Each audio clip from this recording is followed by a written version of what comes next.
Bonjour, bienvenue dans ce tout nouvel épisode de podcast qui sait, sera peut-être un tout nouveau format. Je pense que ce sera un épisode assez court pour vous parler d'un sujet très précis. Donc, straight to the point, on essaie de faire ça ensemble. Aujourd'hui, je voulais vous parler de ce constat que j'ai fait, qui est que, en fait, ma plus grande peur, c'est celle d'avoir des regrets. Non pas des remords, mais des regrets. Je me suis fait coacher récemment et j'ai réalisé que j'étais plutôt du genre à foncer, à aller de l'avant.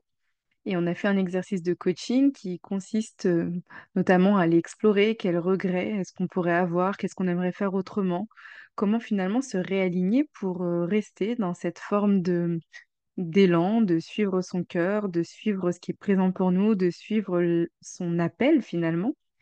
Et j'ai réalisé que j'avais pas vraiment de regrets, que finalement je suis plutôt euh, satisfaite des choix que je fais, de la vie que je mène, des aventures que je vis de façon générale. Et en fait, j'ai pris conscience de quelque chose, c'est que là où j'avais toujours dit que j'étais impulsive, que j'étais peut-être même inconstante, que j'étais, voilà, mon ascendant bélier, que je fonçais, peut-être même parfois tête baissée, eh bien, je me suis rendu compte que ces façons d'exprimer les choses étaient peut-être péjoratives et qui, au fond, ça révélait autre chose qui est que, en fait, c'est que je suis mon cœur. J'ai toujours suivi mon cœur, j'ai toujours suivi mes élans, j'ai toujours suivi ce qui était présent pour moi et je pense que je ne sais pas ne pas le faire.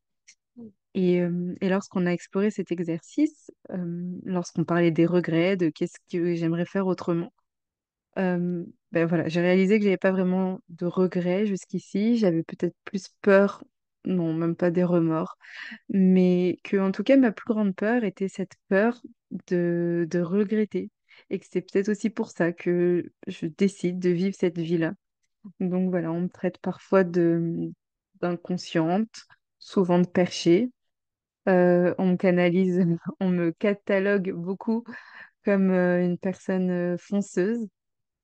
Mais le fait est que c'est cet élan de vie, cette source, cette flamme qui m'anime, qui est là et qui, malgré tout, me guide et ce que je le veuille ou non, en fait. Si j'ai envie de faire quelque chose, je le fais, je me lance, qu'on m'accompagne ou pas, c'est présent et c'est cette flamme de vie qui est là, qui est, voilà, je suis vraiment profondément ces élans et au fond, c'est beau, c'est très beau. Pourquoi je vous fais cet épisode? Pour vous inviter à faire de même. Alors, ne soyez pas complètement inconscient, ne foncez pas non plus tête baissée sur des choses qui ne sont pas justes pour vous, mais sur cette idée de se rappeler que finalement, on n'est pas éternel, qu'on n'a qu'une seule vie, enfin, une seule, façon de parler, que la vie est courte, et là, je me rends compte que j'ai 28 ans. Je viens d'avoir 28 ans ce mois-ci. Et, euh, et en fait, 28 ans sont passés comme ça. Je me dis, mais attends, ça fait 18 ans que enfin, plus de 18 ans. Oui, bon, plus ou moins que j'ai vraiment conscience des choix que je fais, que j'ai cette maturité. Et, euh, et en fait, c'est passé super vite. Donc, voilà, petit message, petit rappel que voilà, la vie est courte, que en fait, écoutez-vous, suivez vos élans, vous savez ce qui est juste pour vous, vous savez ce qui est bon pour vous, vous savez ce qui résonne pour vous et, et qu'est-ce que vous avez à perdre finalement. La question, c'est qu'est-ce que j'ai à gagner en effet, mais qu'est-ce que j'ai à perdre et qu'est-ce que j'ai à perdre à ne pas le faire. Et c'est peut-être ça aussi qui est important. Et finalement, si je ne le fais pas, qu'est-ce que j'en retire?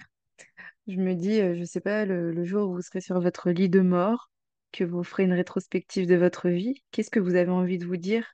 Qu'est-ce que vous avez envie de penser? Comment est-ce que vous avez envie de vous sentir quand vous vous retournerez, vous regarderez tout ce que vous avez accompli ou pas? Est-ce que vous avez envie qu'il soit là, qu'il émerge? Est-ce que vous avez envie de vous dire, oh là là, j'aurais aimé faire ça, j'aurais aimé faire ça, j'aurais aimé, ou j'aurais dû, ou et si? Ou est-ce que vous préférez vous dire, mais en fait, bah, j'ai tenté et je me dis que lorsqu'on se lance dans une voie, euh, on ne peut qu'apprendre. Soit ça fonctionne, soit ça fonctionne pas. Mais après tout, si ça fonctionne pas, eh ben, on aura appris que c'était pas la bonne voie. Et donc, dans ces cas-là, eh ben, on tente une autre voie. Et je me dis que ce ne sont que des expériences, qu'il n'y a pas de mauvaises décisions, que finalement, c'est de faire le choix, de s'autoriser.